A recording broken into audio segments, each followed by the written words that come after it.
ახალგაზრდების დასაქმება არსებული გამოწვევები და მიდგომები ამ საკითხზე მსჯელობენ ამ წუთებში კონფერენციაზე, რომელიც ბავშვთა და ახალგაზრდობის განვითარების ფონდის ორგანიზებით ტარდება. კონკრეტულად როგორ აპირებენ ახალგაზრდების დასაქმებას, ამას ანუკი გუმბერიძისგან შევიტყობთ. ანუკი, თუ არსებობს კონკრეტული გეგმა?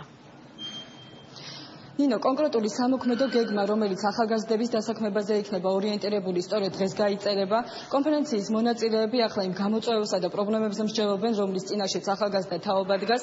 დღევანდელი ღონისძიება სპორტისა და ახალგაზრდობის საქმეთა მინისტრმა გახსნა, როგორც ლევან ყიფიანმა აღნიშნა. ამ პროგრამის ფარგლებში 500-მდე ახალგაზრდა უკვე დასაქმებულია და ეს საკითხი საქართველოს მთავრობის ერთ-ერთი მთავარი პრიორიტეტი და გამოწვევაა. ყველა მთავრობისთვის მნიშვნელოვანი გამოწვევაა დასაქმება მთელ მსოფლიოში. რა თქმა უნდა, ჩვენი მთავრობისთვისაც ერთ-ერთი პრიორიტეტია და ჩვენ ყველაფერს ვაკეთებთ ჩვენი კომპეტენციის ფარგლებში, რათა ეს პრობლემა გადავწყვიტოთ უახლოეს ხანში.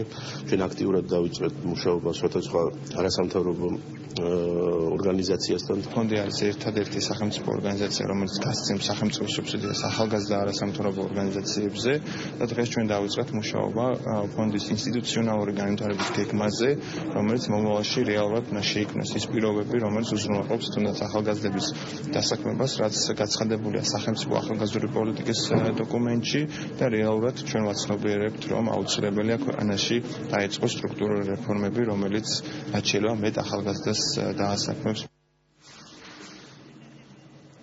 აქ წარმოდგენილი არიან საკითხზე მომუშავე არასამთავრობო ორგანიზაციები, ასევე საკანონმდებლო ორგანოს წარმომადგენლები. აღნიშნული ღონისძიება ბავშვთა და ახალგაზრდობის ფონდის მიერ ორგანიზებული, როგორც უკვე აღინიშნა, ეს არის ერთადერთი სახელმწიფო ფონდი, რომელიც ახალგაზრდა არასამთავრობების სხვადასხვა თემატურ პროექტებს აფინანსებს. აღნიშნული პროგრამით უკვე 500-მდე ახალგაზრდაა დასაქმებული და როგორც კონფერენციის მონაწილეები აღნიშნავენ, მათი რიცხვი ახლოს მომავალში გაიზრდება. მადლობა ახალგაზრდების დასაქმების თემაზე ანუკი გუმბერიძე.